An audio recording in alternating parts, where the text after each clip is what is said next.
Exercise number 20. Ready? Start. Sir, now the question arises and the amendment which honorable member has brought forward also raise the question, namely to what extent the supremacy of parliament has to be accepted. Sir, at one stage when the Supreme Court had struck down the Bank Nationalization Act and the Privy Purse abolition measure, there was a dominant body of thinking in the country that Parliament should be supreme. People then said, as eminent justice had said, that the constitution of a country should not be what the judges say, but what the people say. The feeling was like what President Roosevelt had said, namely that the courts should not be a third house, a third chamber, a super legislature, a super parliament. On policy question, parliament is supreme. Sir, then there has been further thinking on this question, and this constitution amendment bill also raises this question. So far as parliament's power to amend the constitution is concerned, particularly where individual rights are concerned, where property rights are concerned, and where parliament is passing legislations for the Harijans, for the backward classes, for the scheduled castes, for the small and marginal farmers, for minorities, and so on, that power should be supreme, unchallengeable, and immutable. This should be beyond the reach of judicial review.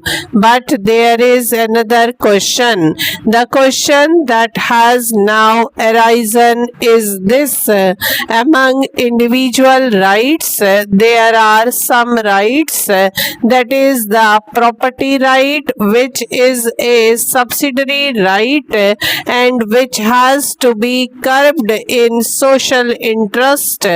But among individual right, there are some basic rights, like the right of free speech, right to form associations, certain cultural stages, rights of the minorities, and so on. The question therefore arises that when we say parliament is supreme and parliament's legislations should not be checked or should not be judicially reviewed or should not be set aside or should not be declared ultra vires the constitution by the courts, then we say that so far as parliament's socio-economic legislation are concerned, like abolishing landlordism, curbing monopolies, curbing restrictive practices, curbing discriminatory practices, curbing exploitation of the weaker and backward sections, and so on, the courts should not come into picture and they should not be able to interfere. But sir, so far as the personal rights of the citizen are concerned, that is to say right of not being detained, etc., require a fundamental thinking in the light of the experience. The latest constitution amendment bill which has been passed bases itself on the assumption that there is a basic structure of the constitution which cannot be touched. The basic structure which enshrines the faith of a secular state, a republican state, a democratic state, a state committed to social change and the advancement towards social objectives and social goals. Therefore, this basic structure is there. Then the question arises that though Parliament is supreme, yet so far as this basic structure is concerned, whether judicial review is permissible on this question. If Parliament by a minority vote change this basic structure, whether the courts can look into this question. Sir, this is one of the major questions that arises here. This arose when the last constitution amendment bill was passed, and this also arises now in this bill of my friend. The question is, can the courts look into this question? So far, the government have proceeded on the assumption that there is certain basic structure like the concept of republicanism, concept of secularism, concept of democracy, and so on, which should be immutable. Sir, so far as these things are concerned, I think it is an accepted position. Everybody accepts these are immutable. The question arises, what are the modalities by which we ensure that these are immutable, that democracy is immutable? How do we ensure that those are immutable, that secularism is immutable, that democracy is immutable?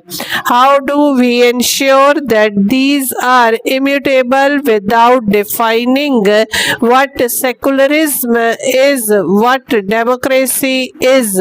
Then you will be giving a very wide, untrammeled, unguided and uncharted power to the court to define these things and then say that according to fundamental concepts and which are part of the basic structure, this particular law is invalid.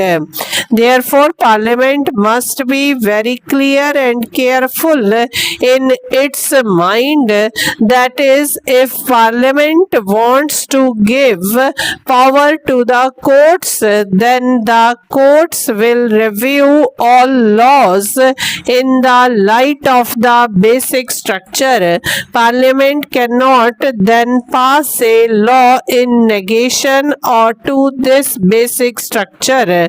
Then these concepts relating to basic structure must be defined and it has to be ascertained how far the courts can go into them.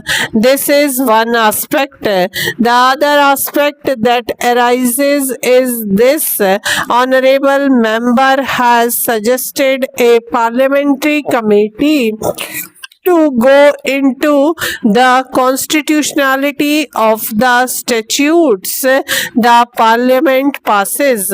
This is a very controversial provision for this reason that we have got a quasi-federal structure. We have got the Council of States. We represent the states. The states have certain rights which are under the law. Stop.